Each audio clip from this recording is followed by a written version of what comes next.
জনম দুঃখিনী মা ৯ মাস বহন করেন, বাবা ২৫ বছর ধরে বহন করেন। উভয়ই সমান, তবুও কেন বাবা পিছিয়ে আছেন তা জানেন না।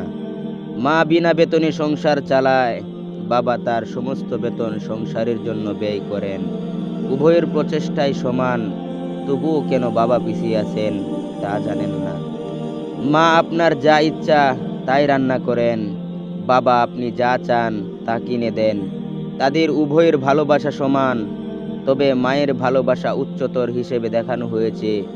জানি না কেন বাবা পিছিয়ে।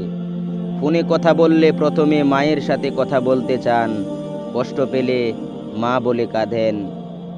আপনার প্রয়োজন হলেই আপনি বাবাকে মনে রাখবেন, কিন্তু বাবার কি কখনো খারাপ লাগেনি যে আপনি তাকে অন্য সময় মনে করেননি?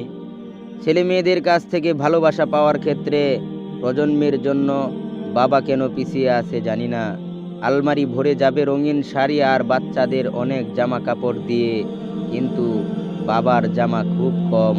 নিজের প্রয়োজনের তোয়াক্কা করেন না, তারপরও জানেন না কেন বাবা পিছিয়ে আছেন।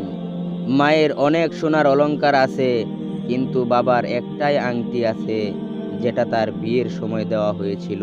তবুও মা কম গহনা নিয়ে অভিযোগ করতে পারেন, আর বাবা করেন না। তারপরও জানি না কেন বাবা পিছিয়ে।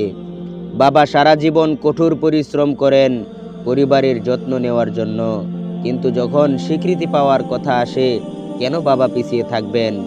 মা বলে, আমাদের এই মাসে কলেজের টিউশন দিতে হবে, দয়া করে আমার জন্য উৎসবের জন্য একটি শাড়ি কিনবে। অথচ বাবা নতুন জামা কাপড়ের কথাও ভাবেননি। দুজনেরই ভালোবাসা সমান, তবুও কেন বাবা পিছিয়ে? বাবা মা যখন বড় হয়ে যায় তখন বাচ্চারা বলে, মা ঘরের কাজ দেখাশোনার জন্য অত্যন্ত উপকারী, কিন্তু তারা বলে বাবা অকেজু। বাবা পিছনে, কারণ তিনি পরিবারের মেরুদণ্ড, আর মেরুদণ্ড তো আমাদের শরীরের পিছনে।